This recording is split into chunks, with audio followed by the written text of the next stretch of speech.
ఏ విధంగా మరణం చెందిందో, అంటే బీసీల బతుకులు తెలంగాణ రాష్ట్రం ఏర్పడ్డాక ఏ విధంగా ఉన్నాయో చూడండి.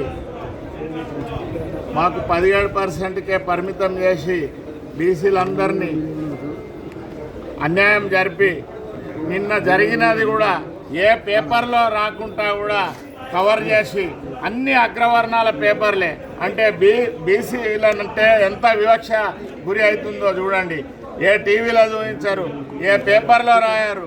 అంటే మా బీసీల బతుకులు తెలంగాణ రాష్ట్రం ఏర్పడ్డాక మేము ఏ విధంగా వివక్ష గురి అయి ఎంత అన్యాయానికి గురి అవుతున్నామో, బీసీల బతుకులు ఏ విధంగా జరుగుతాయి. ఒక వార్డు మెంబరు కాలేని పరిస్థితి వచ్చింది. అక్కడ నల్గొండ జిల్లాలో చూస్తేనేమో మూత్రం దాగించి అగ్రవర్ణాల వారు ఏ విధంగా వివక్ష చూపించి ఎంత అన్యాయం చేస్తున్నారు.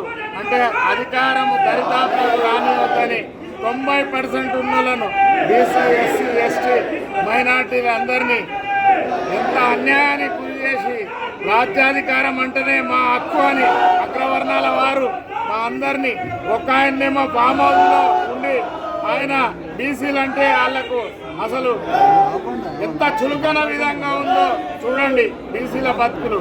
ఈ బీజేపీ ప్రభుత్వం ఏమో గవర్నర్ గారి దగ్గర, రాష్ట్రపతి దగ్గర బిల్లు పెండింగ్ పెట్టి మా అందరికీ ఏ విధంగా అన్యాయానికి గురి అవుతున్నామో చూడండి. ఈ కాంగ్రెస్ ప్రభుత్వం ఏమో కామారెడ్డిలో డిక్లరేషన్ ఇచ్చి 42% అని ఈ చావులకు కారణమై ఇంత అన్యాయానికి గురి అవుతున్నారు.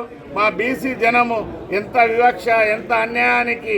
రాజ్యాధికారం అంటే మీరు 78 సంవత్సరాల నుంచి మీ బతుకులను మేము ఎట్లా మెయింటైన్ చేస్తామో ఆ విధంగానే ఉంచాలని ఒక దిక్కు కిషన్ రెడ్డి, ఒక దిక్కు కాంగ్రెస్ ప్రభుత్వము, వీళ్ళందరూ కూడా మా బీసీల చావులకు కారణమై ఈ విధంగా ఇప్పుడు కాంగ్రెస్ ప్రభుత్వము హత్య చేసినట్టు ఇది.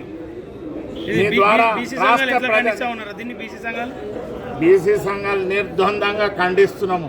ఇగో మా నాయకుడు విషాధరన్ మహారాజు, మా సంఘాల నాయకులు దుర్గయ్య గౌడు, అంబాల నారాయణ, బైరు శేఖర్, మా మొత్తం తెలంగాణలో ఉన్న బీసీ సంఘాలు, ఎస్సీ, ఎస్టీలం అందరం ఐక్యమత్యమైనము.